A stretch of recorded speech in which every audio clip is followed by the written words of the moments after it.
There we go. Nice. Good Hello. evening, guys. How you doing? Welcome along to the blind leading the blind, Yeah. which I think is going to be some good fun. So, firstly, thank you all very much for sort of supporting the tasting. The kind of theme of this tasting is that we're a little bit lost, like most people, with kind of what's going on just now, particularly in the sort of hospitality industry. We seem to be opening one week, close the next, left high and dry a little bit. Yeah. So we kind of thought we'd do a kind of blind tasting of sorts with some great whiskey. This is actually probably one of the most exciting lineups I think we've probably been involved with in a long time, actually. All sort of cask strength and stuff that really actually excites us. Brand tastings are great, don't get me wrong, we love them. And big brands support the bar really, really well. But I think sometimes when you're around them a lot, you want to try more interesting. Maybe become a wee bit tired of trying a 10-year-old you've tried. Yeah. A lot. Yeah. And don't get me wrong, it supports the industry and we all love a £25 bottle of whiskey from the supermarket. But tonight we're aiming at kind of the more unique, kind of more unusual whiskey. Maybe a wee bit more exciting. Yeah. Totally. So hopefully you all get your packs. We were stressing out a little bit today. We sent them out on Tuesday thinking it was going to be loads of time. But I think we had a few messages yesterday saying you were still waiting on them. But I think by the sounds of things today, pretty much everyone has got them. So that's great. Sorry, it was a wee bit tight, but we got there, I think. So I think it's quite self-explanatory in your pack, numbered 1 to 5. We're going to go through those drams.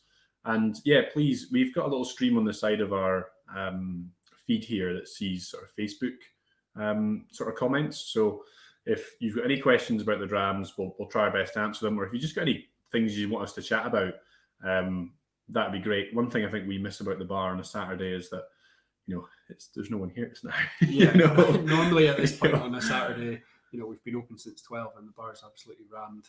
And we've been able to talk to people about whiskey, which is, what kind of excites us. Yeah, totally. That's not happening at the moment. So totally to actually be able to sit and do a tasting and it's with folk, it's quite So in terms of housekeeping, I think just pour your drams. I think if you want to I would pre-pour them all 5, just with them being cask strength. I think leaving them to open up a little bit in the glass will help them. And maybe a little jug of water as well with a straw, or doesn't you have anything fancy, but I think these drams will change with a little bit of water. I think that's about it. We're on the beers, so cheers. Yeah, we're just going to try and treat this like a little Saturday night that we're all going to enjoy. So I think we'll maybe start in the first round. Crack on. Yeah. So first of all, we have a Linkwood. So this is a 12-year-old from the Thompson Brothers, which was bottled, I would say, probably over a year now since this has been bottled. So this is a 12-year-old Linkwood from a bourbon barrel. Yeah, cool bottle design. Yeah. So for those who don't know about the Thompson Brothers, they are a couple of whiskey geeks. That's not a negative thing at all. They probably, that's what they are, and we probably try and say we're kind of whiskey geeks as well. But they are, they've been in the industry much longer than we have, and they're basically making their own whiskey just now up in Dornoch in the really old school way. So they're not looking for huge numbers. They're not wanting modern machinery. They're trying to get like a flavour that was sort of reminiscent of whiskey in the sort of 60s. They've got a great whiskey bar up there in Dornoch, and they've been doing these sort of independent bottles for quite a while now, and their drawings on them always kind of have some kind of connection to the distillery. So on this one, we've got a swan. So Linkwood is an Elgin, and there's this sort of big reservoir beside the distillery that always has sort of lots of ducks and swans. So I think that's what that's been referencing to. That's all about, yeah. Or it's just a nice picture of a swan. Yeah. Who knows? Yeah. Who knows? Most of the artwork for these bottles is done, or originally was done by an artist called on Instagram, KMG which definitely worth a follow. It's an absolutely amazing artwork. I think they have started using some different artists now, but just the really sort of bright colours, really they're good. They're cool good designs, and they definitely stand out on the shelf and get people talking. So definitely. So should we try the whiskey? Let's have a wee. I've already had a wee. Yeah, I jumped the gun a wee bit there. quite right. So in terms of strength, I think we're 55.3. Single cask, 290 bottles. I think John was saying bourbon, so should be quite light, fruity. And yeah, see what you think. Slange.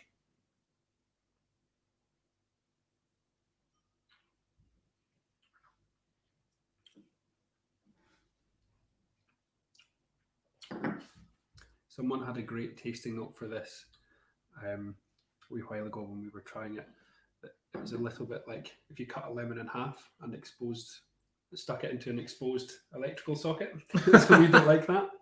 I wouldn't say it's I wouldn't say it's quite as intense as that, but I can maybe see where they were coming from. Yeah, there's definitely like a citrusy There's thing definitely going on. citrus, like lemon peel, lemon curd almost. Yeah. And obviously the strength of it, I can see what they're what they're thinking. What they were getting at. Yeah. Totally unrelated, but I remember as we were up at Rock Rose as a team, and they had a gin called Electric Daisies. Remember that? It was incredible. It'd been distilled in their rotvap with electric daisies, which are little flowers which actually numb your tongue. And trying the gin, it did start to numb your tongue. It was really incredible. I think they kind of judged the team here at the malt room quite well. They said, "Did you guys ever lick batteries when you were kids?" And we were like, "Yeah." And we're like, "That's what that's like." Yeah. But saying licking batteries, that's probably an insult to this. That's the gin, not this. But yeah, no, lovely dram. Yeah. Linkwood's one of those ones you don't really see very often. Owned by Diageo. Aside from the flora and fauna range, it's mainly in Johnny. Mainly it's been Johnny Walker, isn't it? Yeah. So everyone I've tried though has been absolutely. It's been great. Lovely, Yeah.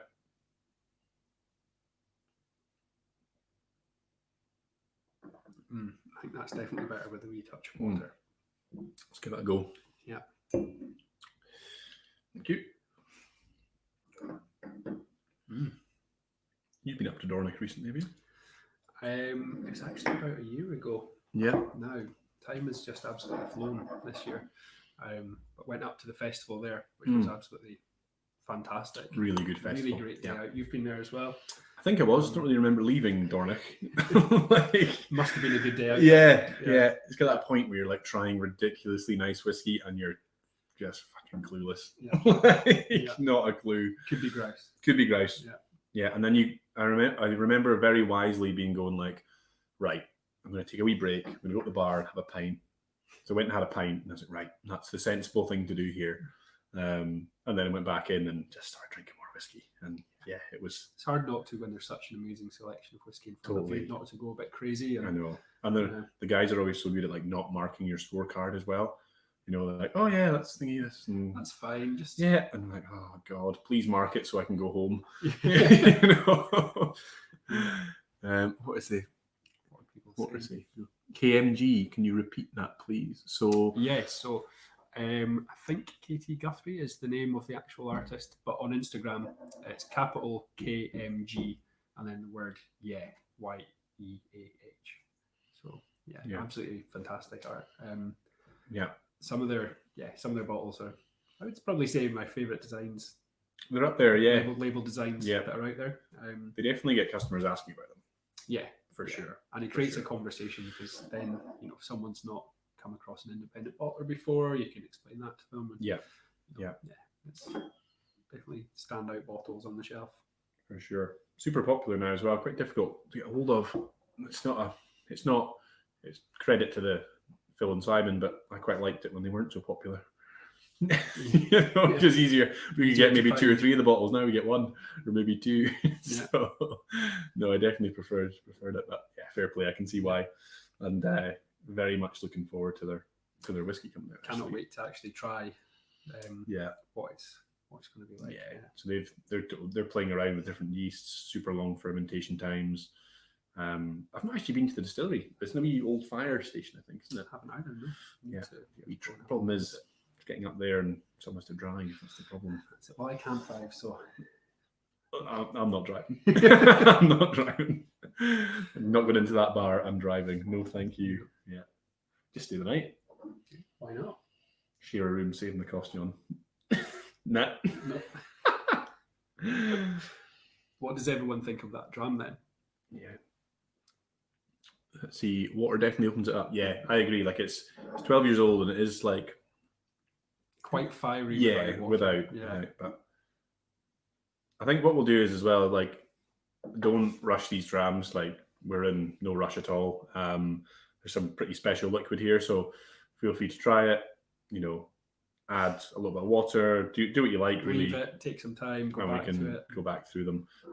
There is some peated stuff at the end, so you know things like the liquid I'd maybe finish off beforehand. But do what you like. You know, there's no right and wrong. We often like make a blend sometimes. We used to have a colleague who would always save a little bit from each glass, and at the end pour them all into one. Jack's blend, it was called. Yeah. And there is something to it. Yeah. By the end of 5 cask strength drams, if you have them all blended into one, it does taste amazing. I don't know if it's because by that point I was gonna say, you're a little bit inebriated, or I don't know. Yeah, sometimes magic happens. So. Yeah. What strength is that at cask? I think that is straight from cask. So it's 55.3, 12-year-old. Yeah, I can't imagine that's been cut at the strength. Yeah, filling strength, probably about 65 maybe, around that. And then over 12 years probably dropped to about that. But it doesn't, I can't see why they would cut it to 55.3. I think I think that is cask strength. Cask Yeah. strength, I believe. Yeah. Debbie can take us to Dornoch. Great. Fantastic. Excellent. Scott. Yep, we're in. We'll, yeah.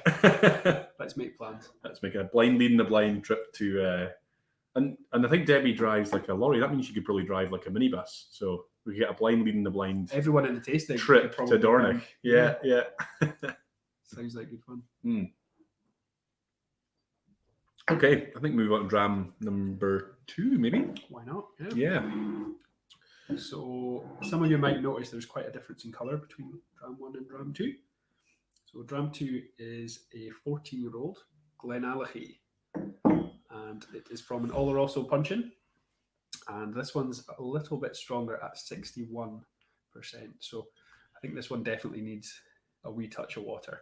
Yeah, we were on a French stag do I think it was just before we were very lucky actually. We'd hired a house up in the Highlands because we wanted to go abroad and everything, but obviously wasn't going to happen. So the sort of best man organised the house up here, and we all had to bring a bottle of drams, and I chose this to bring. I just love what Glenallachie are putting out just now. Like it is kind of down one corridor. It's kind of big cask strength. Tends to be sherry, but there are some sort of wine casks coming out. I think we've got a very nice Rioja cask downstairs. We've tried quite a few nice port. Yeah, maybe that was on various things. But I think definitely for the majority, it's sherry sort of what they do. Yeah, good value too, I think.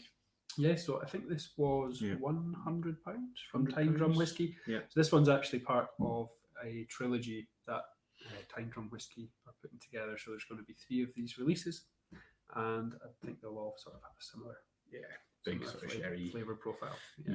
Yeah. So for those who don't know Glenallachie, sort of in the Heart of Space side, I wasn't totally sold on their sort of rebranding. I thought it looked like, I think their sort of normal bottles look a little bit like something out of clip art. Yeah, it's got that 90s a bit weird Microsoft Paint vibe. Yeah, but I think their single cask stuff, like with the grey and the black, it kind of it looks much better.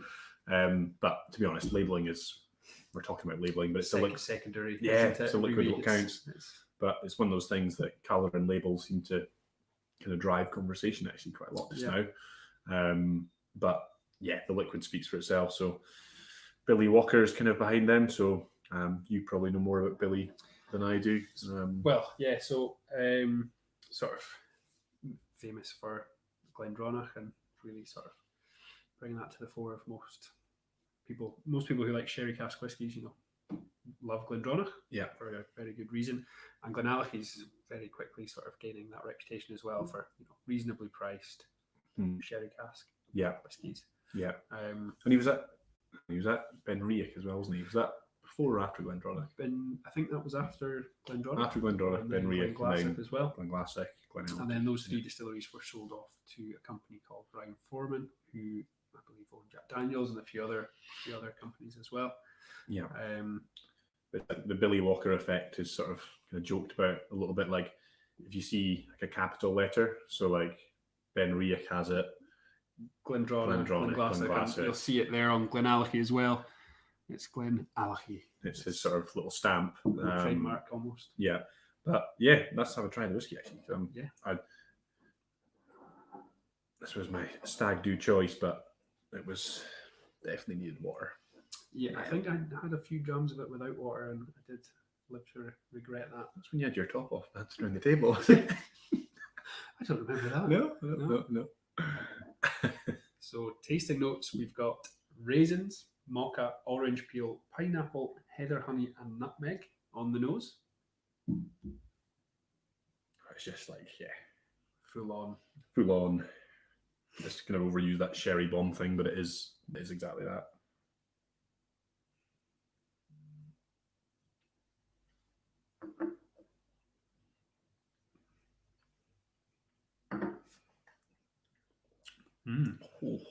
Oh, wow. It's powerful. Definitely getting that orange. Yeah. Sort of like Chocolate almost burnt orange peel, Yeah. I would maybe say. Mm-hmm. I don't know if that's just the alcohol. Yeah, no, I know what you mean though. It is like, yeah, there's definitely that burnt kind of, smells like burnt sugar. Yeah, like caramelized brown sugar. Mm-hmm. But not in a bad way. Like, It's delicious. Yeah. I think for me, I remember putting water with that, and it was much better. Tastes like Christmas. Yeah, it does. Christmas cake. It's that sort of classic sherry. What was I say, like that raisin spice. So yeah, that's coming in at all things nice. 61%. So it's a lot of Christmas in your life. That's a lot of Christmas. I think, depending what happens this Christmas, that might be a good shout. Yeah. Oh, I think that needs even more water. Yeah.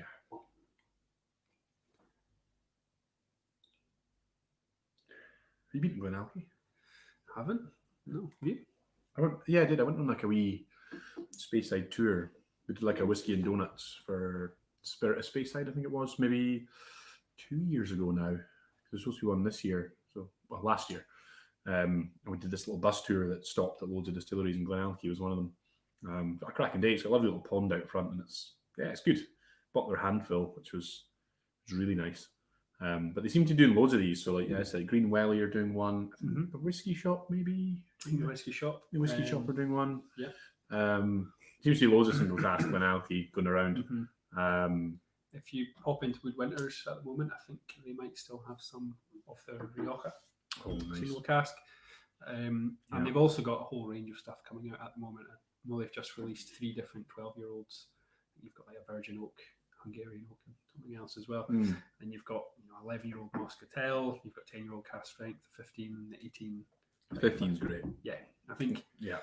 As a reasonably priced, £50 a bottle dram. Glenallachie 15 right now is absolutely fantastic. Before we close, I think we were all saying, like, people ask us for recommendations quite often, and like the spectrum of the bar here is quite, it's £3 to 3 figures. So for most folk, if you're in, you say, well, best value under £10, Glenallachie 15 was sort of staff pick at the time. It was, and it seems to be getting better from batch to batch as well.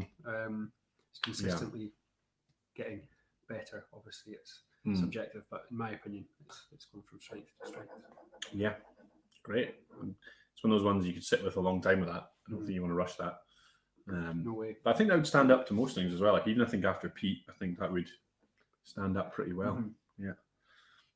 I'm just worried where this tasting is going to go after 5 of these. I think we're talking like, distillery facts. This is good. By the end of this is not. Yeah. Let's see where it goes. The blind leading the blind is the name. So here we go. Scott Jameson, can you put a full list at the end? My memory's like a sieve. Yeah. So John's actually got some really nice photos of all the bottles we're using. So we'll put them up on social media, and I can send out an email on that thread with the list and sort of exactly what they were.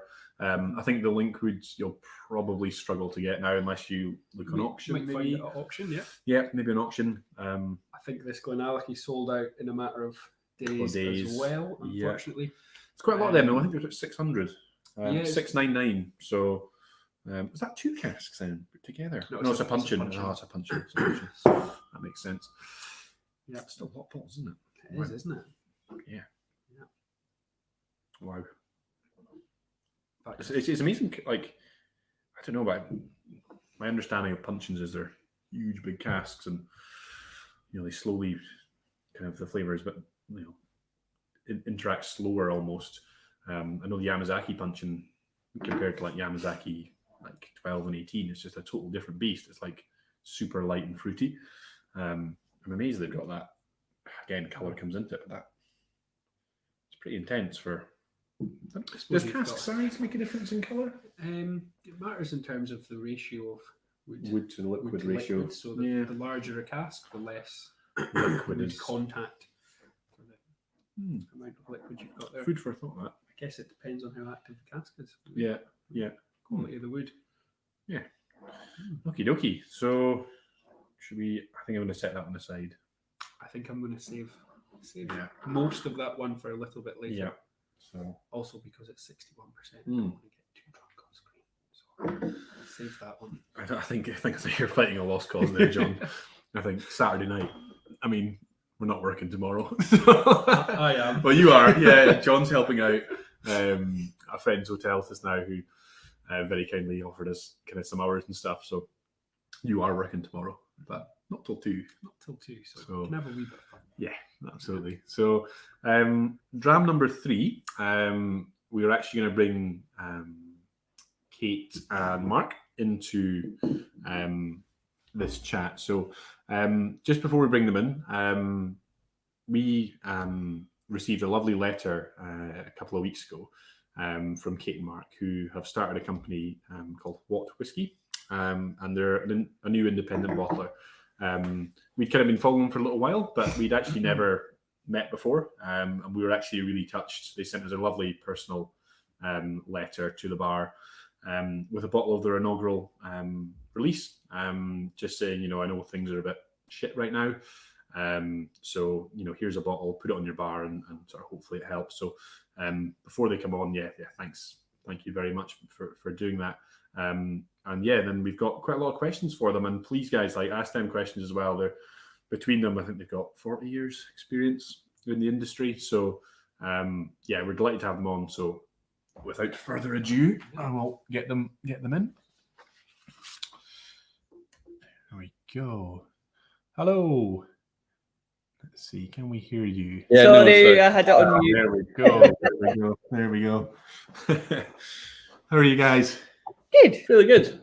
Good. What Getting did you think? better after the couple of cask strengths. So yeah. Good. What did you think of the first 2? As you did to leave it for later. I just sculled it, but he only brought us 2 1 glass each, so it saves no. Of course, yeah. So, what did you think of the first 2? Did you enjoy them? Yeah, really good. The linkwood is stunning. As much as it pains me to say it, the Thompson boys do actually know what they're doing. Good guys. We were just sitting going, that's something we would like to bottle, is something like that. And definitely. I think that's always a key when you're trying things. You're like, I'd bottle that. I mean, obviously we'd bottle the Glenallachie as well. That's I preferred the liquid, but so just for the guys, I think we gave you a little bit of an intro there, but do you want to kind of give us a wee bit of a background on sort of you guys and kind of how you've ended up where you are? So, long story, I have distillery background. I worked at Springbank and then Glenfarclas. Mark is independent bottling background. Started off at Duncan Taylor. Well, lots of stuff before that, but Duncan Taylor and then Cadenheads. So we actually met while I was working at Springbank and Mark was working at Duncan Taylor. I got a job in Speyside and moved to Glenfarclas to be near Mark, and then a year later, Mark got a job at Cadenheads, which is at so not the best planning. But anyway, towards the end of last year, Mark and Cadenheads parted ways. We decided to set up our own company. Yeah, well, we wanted to stay. We love it in Campbelltown. Yeah, we wanted to stay here. I wanted to stay in the whiskey industry, and unless Glen Scotia were going to give me a job, then the options are fairly limited. So we started up our own. So in between deciding we were going to set up our own company, we've had the COVID, not personally, but like, you know, worldwide pandemic. We had a baby. We've got Brexit coming up. So, I mean, the timing's not but it's been fun. It's been fun, and we've not killed each other yet. No, which is quite surprising. I thought we might. I thought it might end in divorce. It was either going to work really well or it was going to be like carnage. So far it's been okay. And we launched with a crowdfunder in, it was April, wasn't it? Oh yeah. Which just blew us away. Like, we thought, you know, if we'd sell 50 bottles, 60 bottles, you know, 100 bottles, we'll be really happy. Yeah. And we ended up selling the whole cask. It was like 36,000 or something, wasn't it? Yeah, it was incredible. It was 261 bottles in 3 days. Yeah. Wow. Less than 3 days. It was like 2.5 days. It was just phenomenal. It was insane. And that really has helped us to start properly as a company. Yeah, I mean, there's all these things that you don't take, like you were talking about labels before, but it's like, you know, the branding and the packaging and all this kind of really boring stuff, but it's actually quite essential, and it costs quite a lot to get everything. And you've got to pay for it all up front. You've got to pay for it all up front. When you're a new company, because you have no credit. Yeah. So the crowdfunder really did help us. You know, we've been able to launch with, after the initial crowdfunder bottle, we've launched with 5 casks for our first release, which has been really good. Yeah, it's been great. So the crowdfunder really helped a lot, and that's what we're drinking tonight. Yeah, and this is world first. This is it here for people who haven't seen what whiskey. This is it here. So just chatting about labels, the little logo here. Do you want to talk through this, because this is quite a cool wee thing? So this is a taste bud. If you Google like cross section of a taste bud, that's, our designers came up with this when we were chatting about what we wanted to do with the company. It kept coming back to, it's got to taste good. You know, doesn't matter what distillery it's from or how old it is or what cask it's from. The main thing for it, it's got to taste good. So our designers kind of picked up on this and came up with this idea of this stylized taste bud as the logo, which works quite well, because although we're concentrating on whiskey, we're also doing, like, our first release, we've done a rum. We might do other. I went to bottle lots of things. You went to bottle lots of things. So it's something that it works with any spirit that we decide to bottle. It's not whiskey specific. Whiskey will always be the main focus. Yeah, obviously. But as a logo, it's something that works across all kind of brown spirit or all spirits. And on the logo, I'm going to say it tonight, dear, consider you. Okay. I'm a bit weird, as people will say. I smell in colours, so every time I smell something, I get a flash of colour in my mind's eye, or whatever you call it. I thought he was bullshitting when he first told me about this. I thought he was just like pretentious wanker was what you said. Maybe. But it's a real thing. It is a real thing. Synesthesia, it is. So it means you're kind of wired up wrong, so you can. Your senses get muddled up. Yeah, colours. Wow, that's cool. And I've only got a mild form of it. Some people get really mental, and like when they're reading different letters or different colours, or you know, the doorbell will go, and instead of hearing a doorbell, they'll hear a dog bark, or you know, it's proper mental stuff. So that's why we ended up going with the colour that's on the label is the colour that I smell when. So the bottom label. Oh, the bottom label. Got you. So we've got 9 different coloured tastes. When we first had the idea of this company, I wanted just a bottle with one label, because packaging's rubbish and blah blah blah. And, you know, it's whiskey. It's what's inside that's important anyway. Yeah.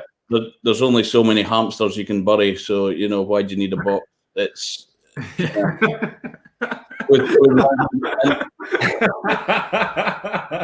and then as we I like it. As we got into it, we've got 5 labels between the box and the crowdfunder didn't come with a box because we're cheapskates. Yeah. So we got 5 labels and 9 different options for taste buds, 27 different label options for all the different colours. So from going from I want one label, we've kind of changed quite a lot. But it's quite fun. It's something that I've always had, but never really thought about before. I've mentioned it in tastings for years and stuff. So now is the first time that I've started doing a log of what colour I smell with each whiskey. And so it'll be interesting to see if there is any correlation. And so far, like we were doing it the other night, we were trying, like our Kalila is purple. But then I went and tried Portskeg and a few other Islas, a few other Kalilas, and they were all different colours that I smelled. But that liquid earlier, you smelled light purple. Yeah, the liquid was light purple. The Glenalchie was dark pink. So I'm now taking notes of all these things, and for my spreadsheet geekness, it's so the colours are basically going to be completely random. Completely random. Yeah. People have been asking if they like the green one, we like the next green one. So it's a lot of fun, and I think that's the whole thing. It should be fun. Yeah. It's food. That's it. It's easy to get a wee bit carried away and to get very serious about it, but at the end of the day, it's made for enjoying, isn't it? So, yeah, exactly. And that's what we're trying. We want to bottle stuff that we want people to drink and enjoy. Yeah. That's. I really hope for you guys that what whiskey.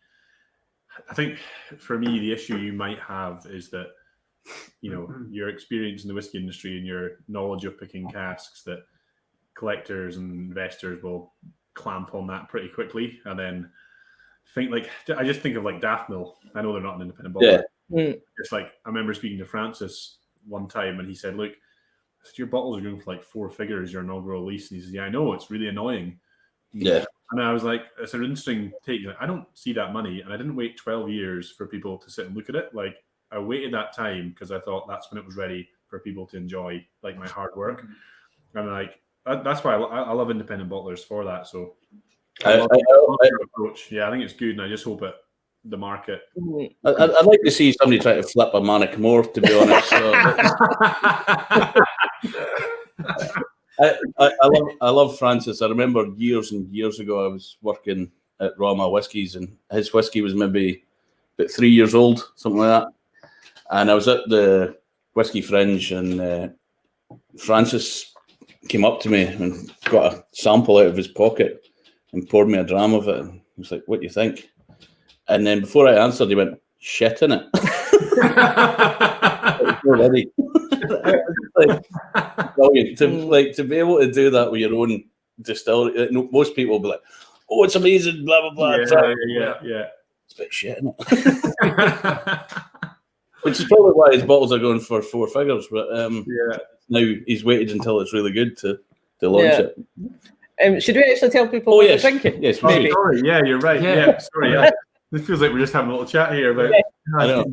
Sorry, people have paid to try whiskey. Let's get back to that. Yeah. So we're on an Orkney. Can't tell you which one of the 2 it is. I'm sure we can guess. Yeah.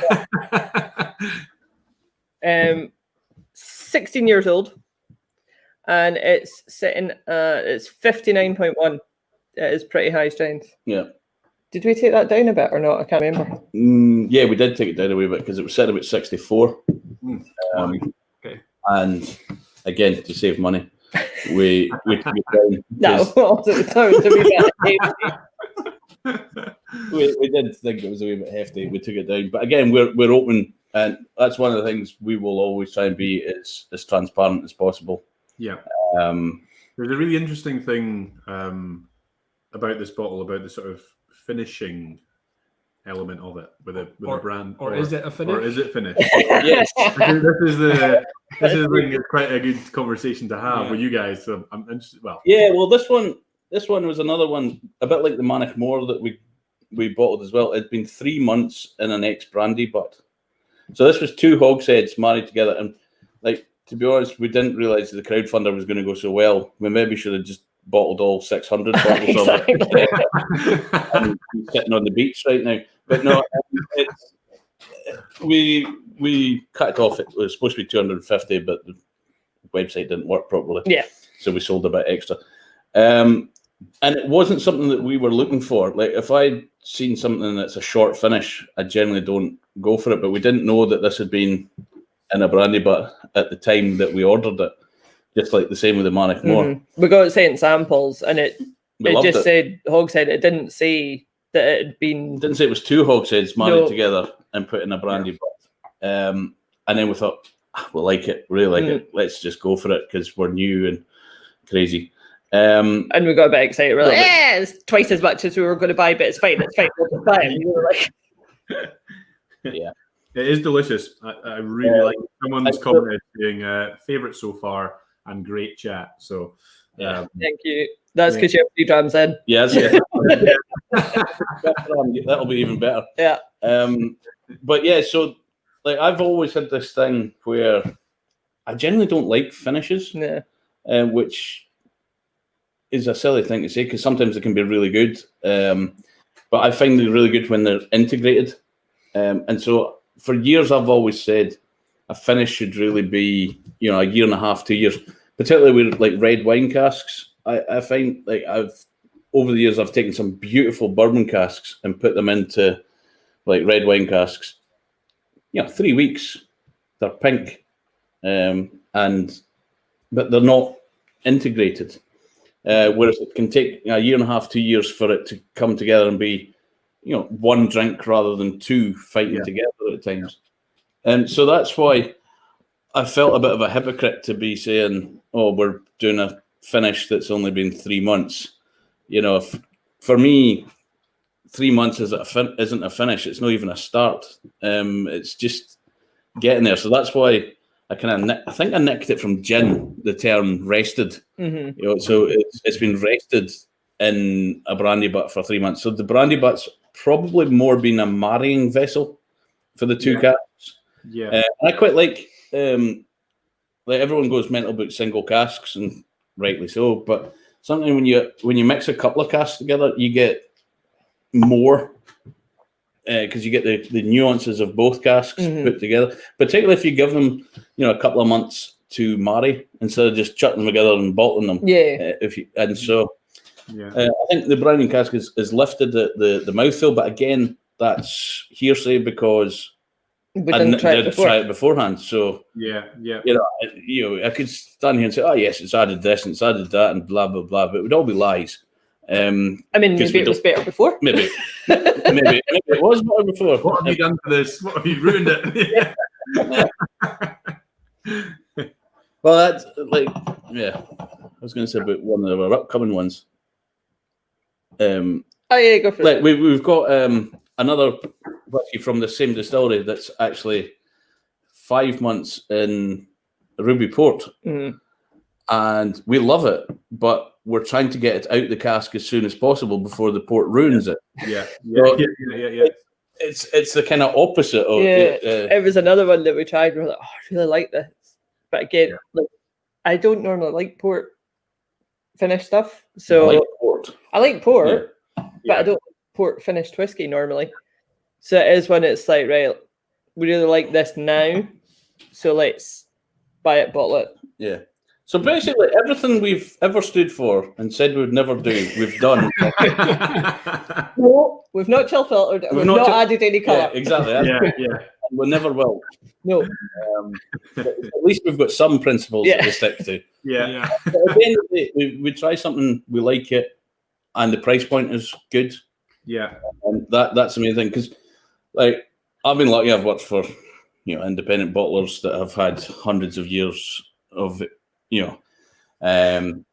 behind them and loads of stock or whatever. And, I've bottled Banffs, I've bottled Glenfors, or, all that stuff. We're not going to be doing that because it's just, it's astronomical.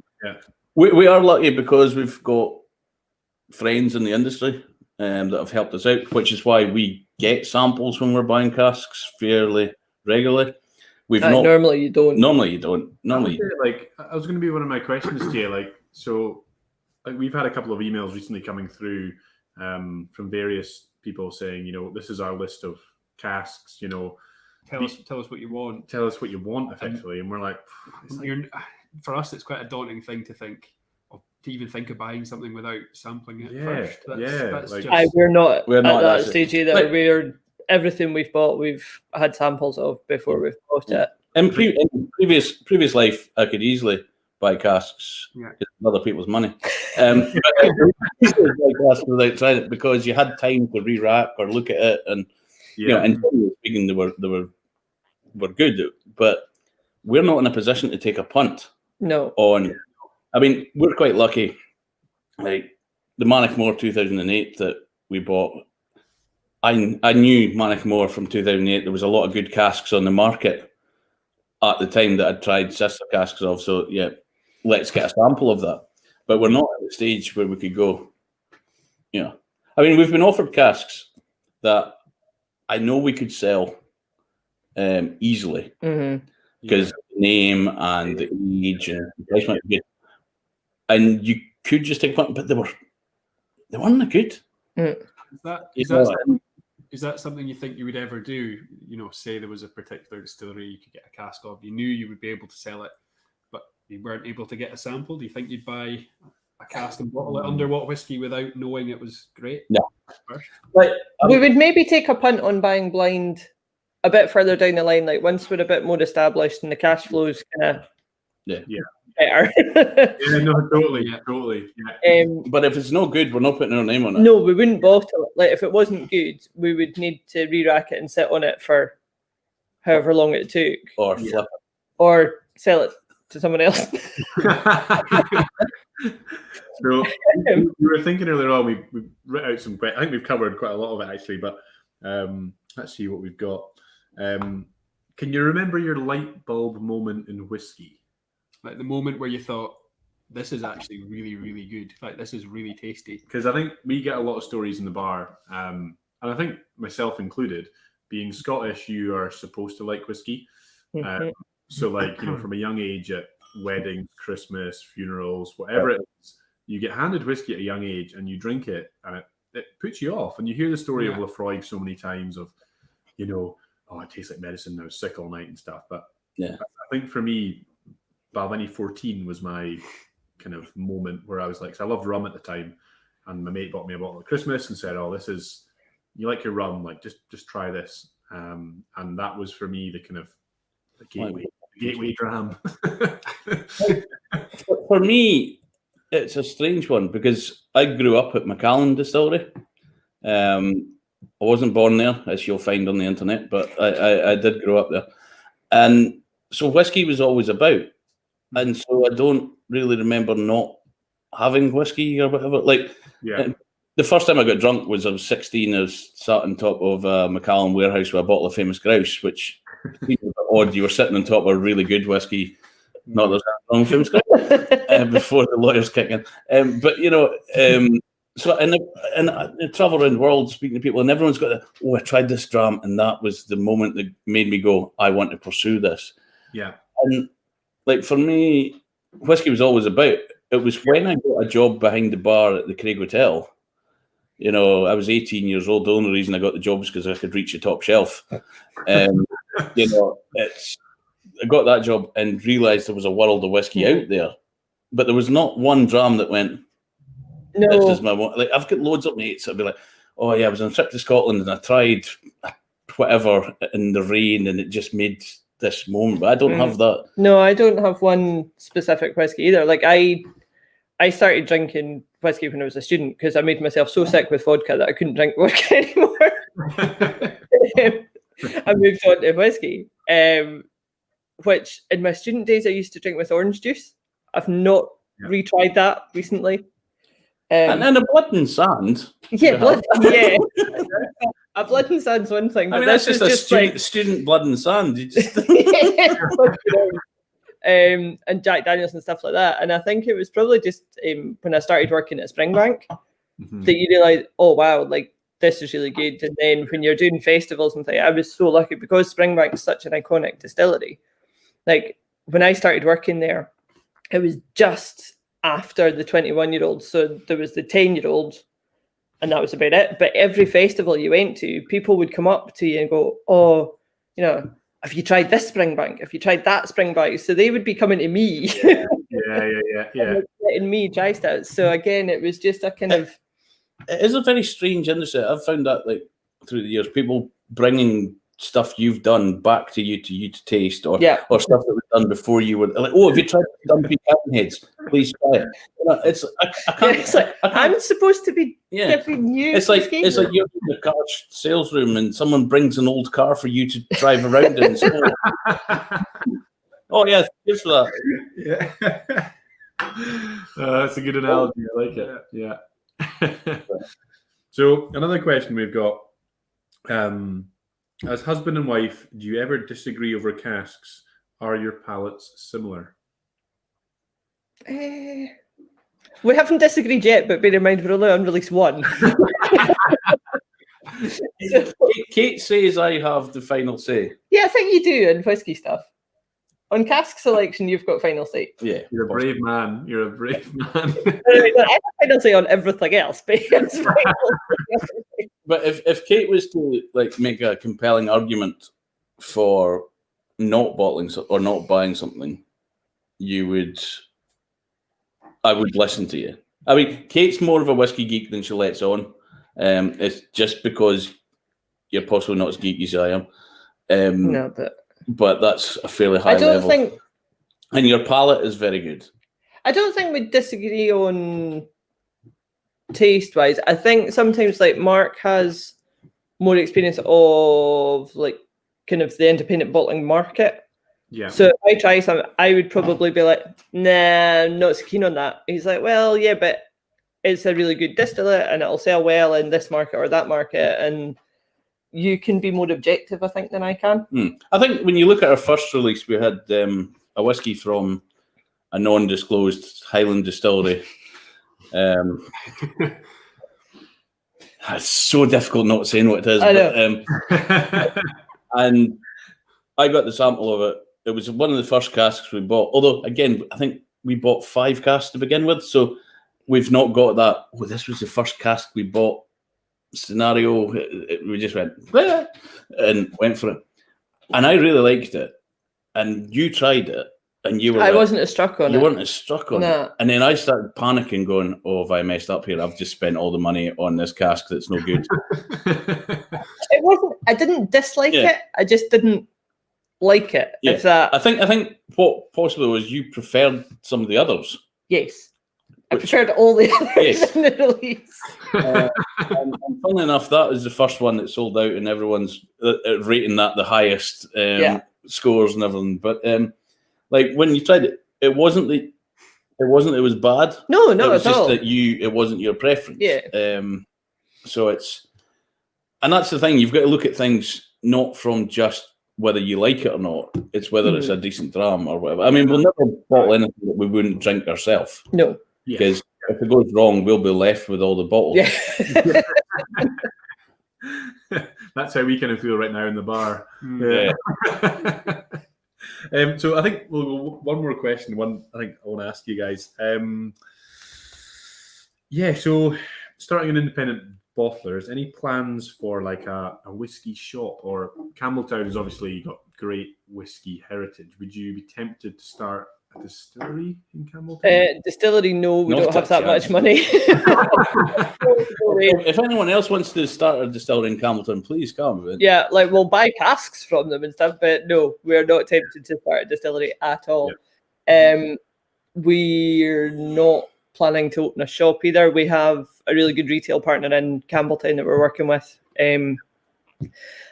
We had planned to open a tasting room in the town to kind of add to the whiskey experience for visitors coming to Campbelltown, but with COVID and all the restrictions and everything, like it just really doesn't seem worth trying to get it off the ground just now. So that's been kind of put on hold until we'll look at it again early next year, see what's happening. But we're going to leave it till. Like, and we don't want to be, because of licensing rules, if we open something, then we'd have to be in work. And we don't want to be, that sounds like we don't do anything, but we don't want to have to be open, 10 till 10 every day or something, in the off chance that we might get a tasting. Because part of the appeal as well of having our own business is we've got 2 young kids.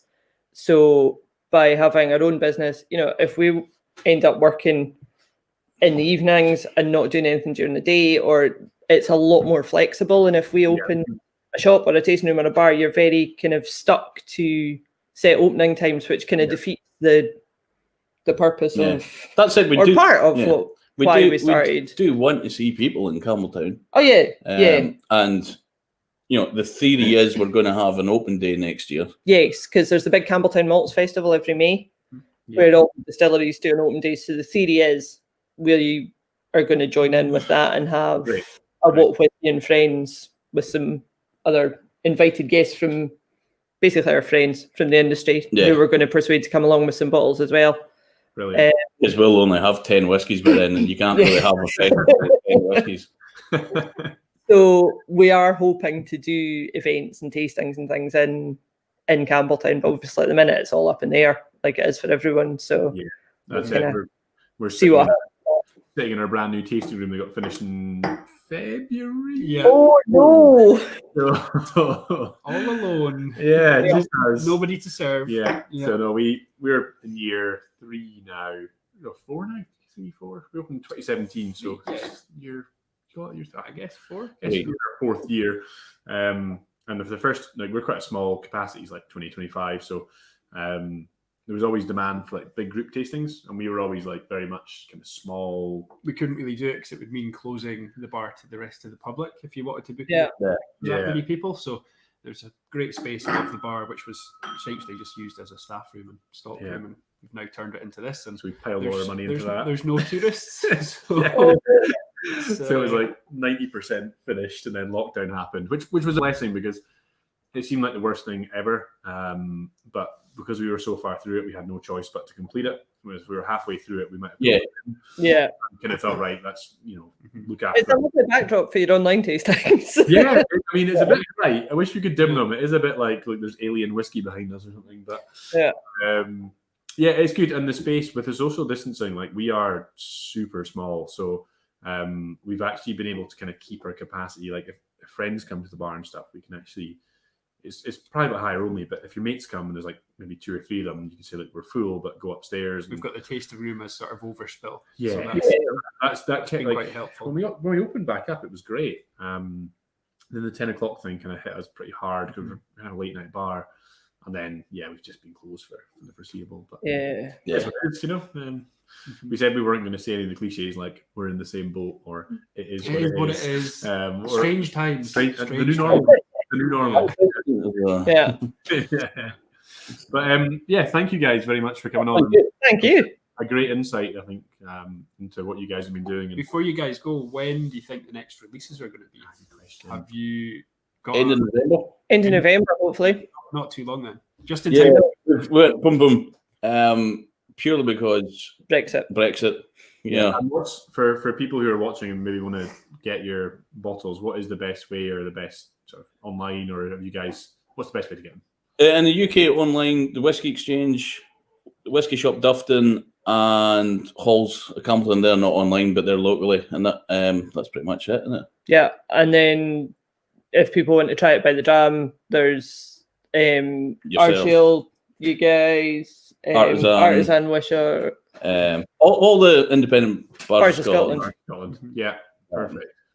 And so it's go. We're on a distribution side. We're UK. I was going to say a little bit. That's our biggest market. Yeah, it's quite a lot in the UK. Belgium, Denmark, Taiwan, and Japan, and that's cleared out. So we're not trying to take over the world. We just want to do each market pretty well. So amazing. Well, do you know what, the dram is delicious? That was my favourite so far. My favourite so far. Genuinely is my favourite so far. Top 3 certainly. Okay, guys. Right. Well, thank you. We'll say our goodbyes just now and enjoy the remaining drams. Cheers, guys. Thank you. Cheers. we go. There we are. Great. So I think that went on for quite a while, but I was really enjoying that chat. So hopefully you guys were as well. Thank you again for coming on, guys. We'll move on to dram. I've actually finished that one. It's the only one I've finished. That was fantastic. That's a great one. Yeah, really good. Yeah. So dram number 4. So we have cheated a wee bit with this one because we said that we were going to have 5 cask strength drams. This one is not cask strength, but it is 50%, so it's still pretty hefty. Pretty up there. Yeah. So this is Kill Hard. So for those of you who are not familiar with it, it's a wee bit of a cult bottling, I guess you could call it. So this is actually a combination of 2 different casks, one from Kilchoman and one from Ardnamurchan. So the Ardnamurchan cask is a PX sherry cask, and that is peated to 30 parts per million. And the Kilchoman is a bourbon cask, which is peated to 50 ppm. Yeah. So interesting story behind this. So there's a little bit on the back actually about how it came about. Yeah, nice. So Connell, who's I think actually watching, he said a wee hello there. So thanks very much, Connell. They've actually supported this tasting with a bottle for us, which is a big help just now. So thank you very much to them. So the story kind of goes that Connell, who works for Adelphi, another quite an independent bottler theme going on. You didn't actually even.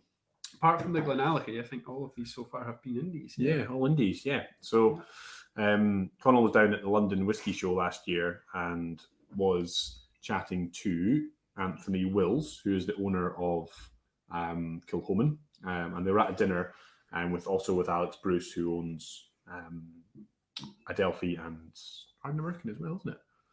Alex Bruce owns both, isn't he? He's an MD, I think. Managing director of both. They went for dinner and there was lots of red wine consumed.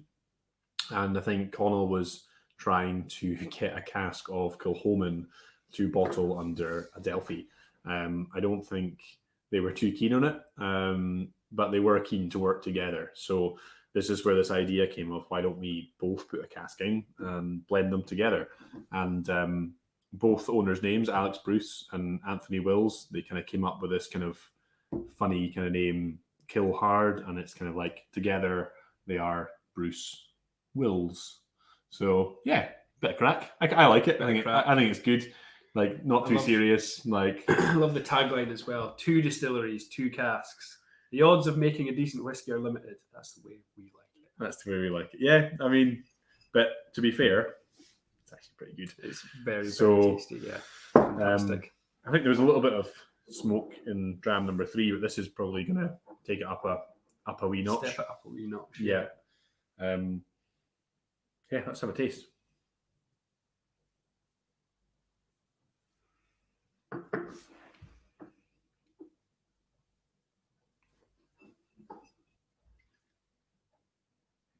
It's like a fresh peat, isn't it? Mm-hmm. Really fresh. I just think that's really nice, actually. I know it's kind of a bit of a comedy cask thing, but I actually think the dram itself is lovely. That's really nice. It's almost creamy at the end. Mm-hmm. I like that. But yeah, Ardnamurchan is actually, or Adelphi, again, talking about independent bottlers, we're a big fan of them. I can't really see it in the screen, but our whole top shelf kind of behind here is all Adelphi, but unfortunately it's a little bit too bright for. Yeah, you can't quite see it, but we're a big fan of their stuff. And there's quite a connect. You're actually from Ardnamurchan. Yeah, so I grew up in Ardnamurchan till I was about 17. Fortunately, where is Ardnamurchan for those who don't know? Left just when they started making whiskey, really. So annoyingly, so Ardnamurchan is the most westerly point on the British mainland, so it's really far from everywhere. So no matter where you start, the arse end of nowhere is. Well, that's one way. PC way of saying it, or non-PC way of saying it. It's absolutely beautiful. It rains an awful lot, and it's very cold. Place in the UK? Very cold and very wet. Yeah, I think up so. There. But it's absolutely beautiful and a lovely place to grow up. And what's your thoughts on a distillery being there? Yeah, absolutely love it. Wasn't so sure. I knew nothing about whiskey when the distillery was being built. So 2013. I want to say it was 6.5 years ago now. I think it was July. 6 years ago, so 2014. 2014. So didn't really know much about whiskey, didn't really know much about what having a distillery there would entail. And a couple of years ago, Connell came into the bar and we actually started buying stuff from Adelphi, and we did an Adelphi tasting, and I was absolutely sold that this company know what they're doing. Yeah. Absolutely love Adelphi, have so much time for them and the way that they do things, and it's absolutely no different with Ardnamurchan. Their new release has just come out and it costs £45.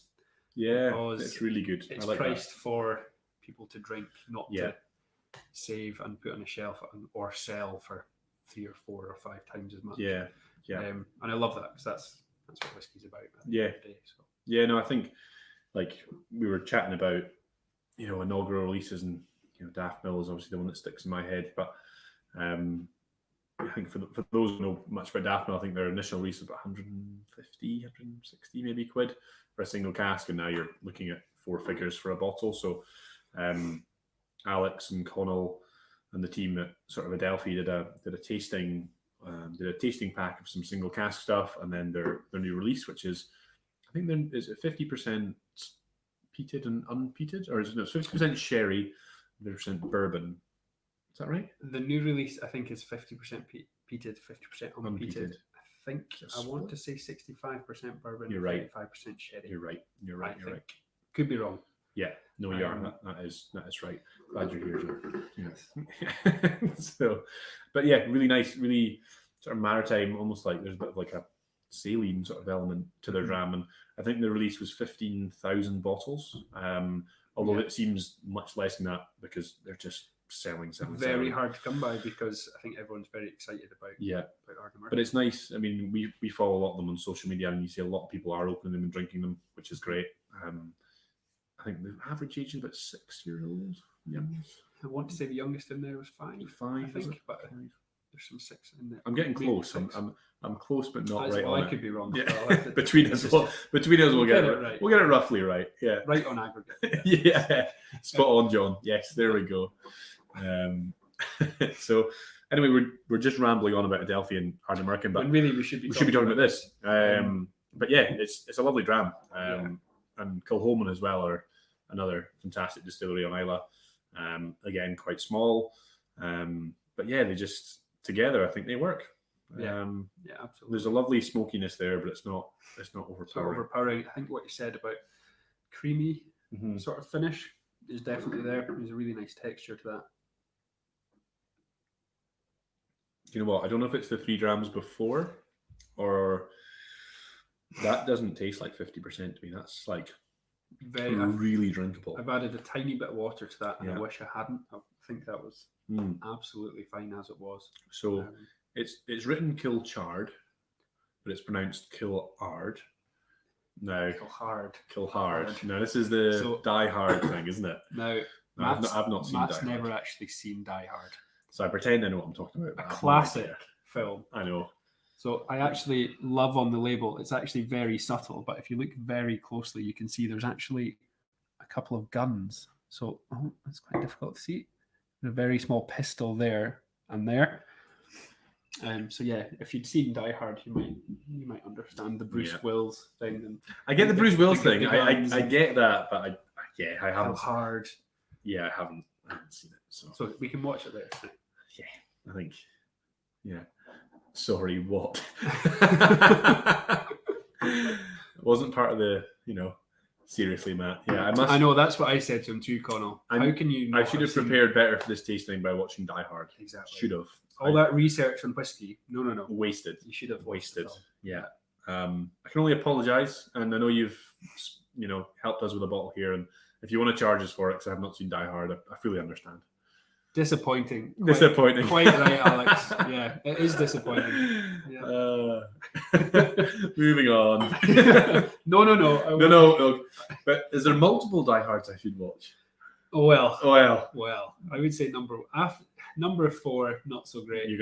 Everything before that, fantastic. This is going to open another can of worms here. Yeah. It's and I've also, just to show you my lack of film knowledge, I've never watched Star Wars. Me and John are flatmates, and it's a point of contention. It pains John, and he keeps saying, "Call invoices on the way." So yeah, not seen Star Wars, and yeah, I just don't have time. Like we're so busy with the bar. The bar has been so busy. So Like, busy. We've been closed for 2 weeks. No. It's been the best year we've ever had, John. We've been so busy. No time for films. You're right. I know. Working very hard. If I got a moment at home where I had nothing to do, I'd maybe sit and watch Star Wars. Yeah. But it's not an option. Yeah. We're busy. Very busy. Again, this is taking a sidetrack. I know. Yeah. I don't know what everyone else's thoughts are on that, but I think that's absolutely fantastic. And to actually be able to, crack open a bottle and have a good dram of it is very enjoyable. Yeah. And another thing, I think, I won't say the distillery, but I know Ardent American are planning maybe another one similar to this. So keep your eyes peeled. I don't know if it's been confirmed yet. I won't say the distillery. But yeah, I've heard that there might be a sequel to this. There's also, sort of going back to the Adelphi thing, there's a series that Adelphi do called the Glover, where they have sort of fusion whiskies. So we've actually got a Chichibu and Ardent American in here. I know that I think it's, I'm sure Connell will correct me here, I think it's Paul John. And no, There's one with Zydam, which is Zydam's like the Dutch whiskey.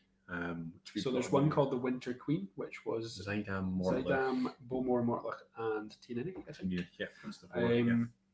So yeah, that idea of marrying different casks of whiskey together, I think there is definitely something to it. Yeah, and I just like the thing of like, well, actually, we don't want to sell you a cask, the bottle under your own label. Like, why don't we actually just put them together and work together? Yeah, and like, just it'd be really interesting to see a lot more distilleries do stuff like this. Yeah, I think it's a really good example of something really cool that can happen when you work together. Yeah, so I think it's like going back to what Mark was saying. Like, if you put stuff together and let it marry together and see how that comes out, I think that is super interesting. Like we've got very little independent bottle experience. We've done 2 for the bar. One was with Connell. We did a Kulila for Adelphi, and we did one with Tomatin.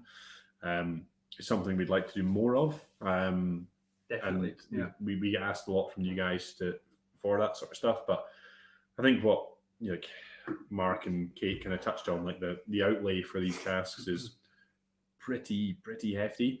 And I think after a busy summer we could maybe do it, but this year we just can't do it. So definitely something we'd like to get into as well. Like we're quite passionate about this sort of stuff.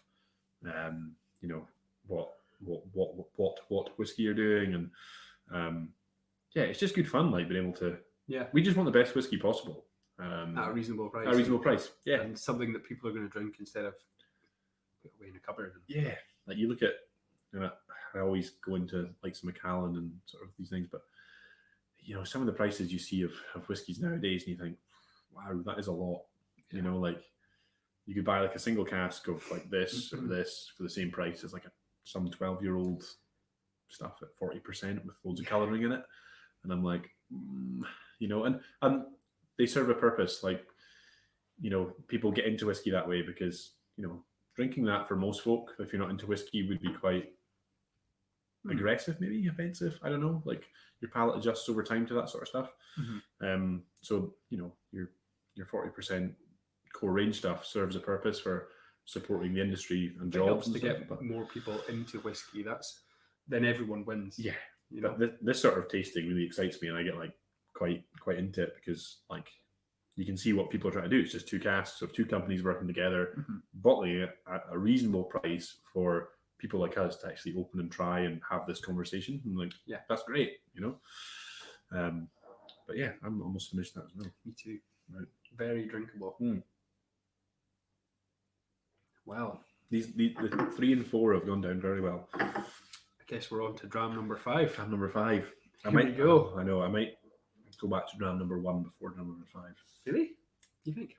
I don't have much of dram number 1. Dram number 1. Yeah. Just to warn everyone at home, dram number 5 is quite peaty. So after that, you might not be able to taste much else. I think dram number 2 would probably stand up quite well to it. However, you probably made a good shout on. Yeah, I think dram number 1. We should probably finish that off. I really need a pee. This has gone longer than I thought. Well, I'm afraid you're in the tasting now, Matt. So to leave would just be rude. Would it? I might run off and do a quick pee. The toilet's just there. Because then I don't want to rush the tasting. I'll leave you to talk about dram. The blind lead the blind. I suppose I'll just start talking about dram number 5, will I? Yeah, that's a good Okay, so dram number 5 that we're going to try tonight is not an independent, but it is a limited release from Port Charlotte. So that is the bottle there for anyone that wants to have a wee look at it. So this is as I said, a limited release from Port Charlotte, and it's part of their cask exploration series. So every year they're releasing a different bottle. This year, I believe they released OLC 01, which is an Oloroso cask. This is MRC 01, which was the first in the series. So this is bottled at 59.2%. So pretty punchy, pretty intense. And the MRC stands, well, we're led to believe, for Mouton Rothschild. They can't actually call it Mouton Rothschild, but it's from a left bank Bordeaux wine producer. So we can probably say MRC stands for that. This is actually, I think, 7 years in, 50% of it spends 7 years in first fill bourbon. The other 50% spends 7 years in second fill French wine barriques, and then it is brought together and married for a year in first fill Mouton Rothschild casks. That's why I went for a pee. Didn't want to reel off that. Well, you nailed that. Thank you. Yeah, nailed that.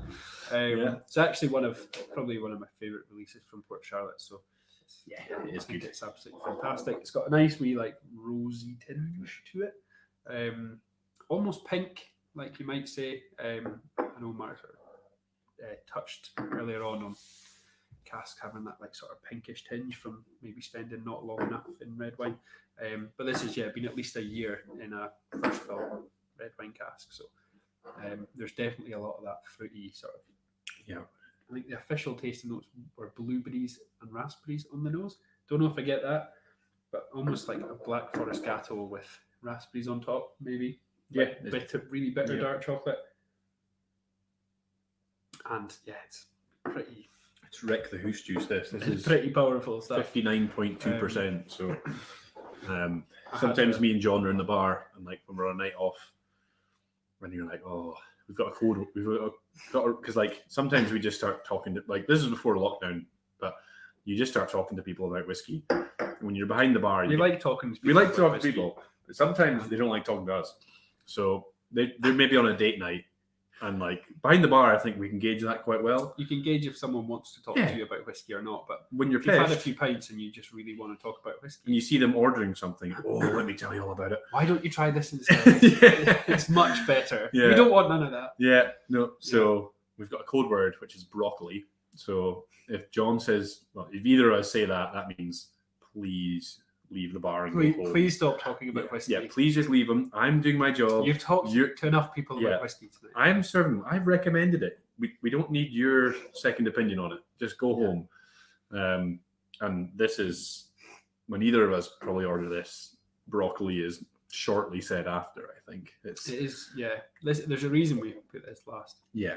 because of the peat, but also because, it's It's pretty punchy. Yeah. it's very I've got a bit of a glow. I feel good. Yeah. Number 2 favorite of the night. Well, that's my mum. That was that the last one, June? You Number- you can type back to me. No, number 2. Number two. Not the last one. Number 2. I thought Yeah. It couldn't have been clearer. these drams are strong. Yeah. Number 2. Yeah. So super sherry. Yeah, I think number 2 and number 5 are the punchiest. Mm. I think my favourite would be number 3. Mm. It's the one I definitely finished quickest. Yeah, I would say It number. had that lovely kind of burnt. Yeah, all good though. There was a little bit of, for me, that was the perfect level of smoke in number 3. Yeah. Because it didn't dominate. There was just a really nice balance. Yeah, flavor and smoke. Yeah, I thought it was Mhm. absolutely. Whereas there's the fantastic. two extremes, like Linkwood number 1. That's almost breakfast whiskey territory. You know, like Well, it's still pretty strong, but like in terms of flavour, what kind of breakfast are you having? 55.3%. whiskey. one way to get through lockdown, John. Yeah, that Port Charlotte is just for me. So feel free to comment. Very My tasty. mum's commenting. Oh, 4 probably my favourite of the night, which was the That was the Kilhard. Yeah. Number 4, my favourite. Another Kilhard. Yeah. vote for Yeah. Kilhard. Which, in terms of like it's quite good to talk about like price as well. Like, because I think again, like just be as open as you can with whiskey. I think the Kilhard was 50. I want to say When it came out? God will keep us right. yeah. Um, So we've got 1 to 5. So 1 was that was about Linkwood. 65, I Mhm. think. Number when it came 2 out. was 100 or 110. I think it was 100. The Glenallachie. Yep. Not actually sure what The retailing. whiskey was. No, me neither. I think they're about the 70 to 100 mark, maybe. I'm going to say around that. And then number 4 was Kilhard, which was 50, and And that's then 90. Port Charlotte 90. Yeah, So all under £100 and yeah. 100 or under. But yeah, I mean, I think in terms of range of flavour, it's been enjoyable for us actually. We were kind of talking on the way down here, saying like, oh, I'm actually really looking forward to. Yeah, it can almost be a wee bit when you run whiskey tastings all the time and Yeah, talk about the same drams all the time. It can become a bit saturated, and you don't get excited by talking about Glenfiddich 12, maybe for example. yeah, Tonight I've really been looking forward to it all week. Especially, I think I've had tried everything apart from what the Bock Whiskey release. yeah. But even so, really excited to revisit them. Stuff like the Kilhard, the Thompson Rose Linkwood that I've maybe not tried in maybe a year or so. Yeah, it's been a really good lineup. So For sure. hope all of you have Yeah, hope enjoyed you it guys as much enjoyed it. as we have. Yeah. Yeah, I think to round up, really, I think, just to again say thanks to Kate and Mark for joining us and sending us the whiskey. Thanks to Connell again for sending us the whiskey as well. Thanks for you guys for supporting it. I mean, we're sort of in a crap position just now, and like we're going to do maybe some more of these online tastings. So if you guys have got any other ideas or any themes you want, or we've got a few ideas. I think we're thinking of maybe doing like this was the blind leading the blind, but I think we might do like, I don't know how we'd organize it to referee it, but like maybe do like 5 drams, Almost like a pub quiz. at pub home quiz, yeah. with whiskey. I think there I are think on Zoom there's a way to be like you can vote. So like dram 1, pick the region, pick the age, pick the cask, and you choose options, and then at the end there'll be like a winner, and we'll put up some kind of prize for the winner, which will be quite good fun. Next Sunday, myself and Nicole from Perk Donuts next door. I think a lot of you guys will remember our whiskey and donut tastings we did through lockdown. So we pair up 5 donuts with 5 whiskies, similar theme to tonight, just a bit of fun, and we kind of try and pair up the flavors. So we've not launched that. Our ticket sales haven't gone live for that yet, but I think maybe Tuesday, probably latest, we will we'll put up tickets for our whiskey and donut tasting. But yeah, I think that's about it, guys. So I'm seeing some comments saying thanks very much and stuff. So yeah, it looks like you guys enjoyed it. So yeah, cheers, guys. I think we'll sign off there and enjoy the rest of your drams. Slán Siva. Slán Siva. Cheers, guys. Good night, guys. Thank you. Good night.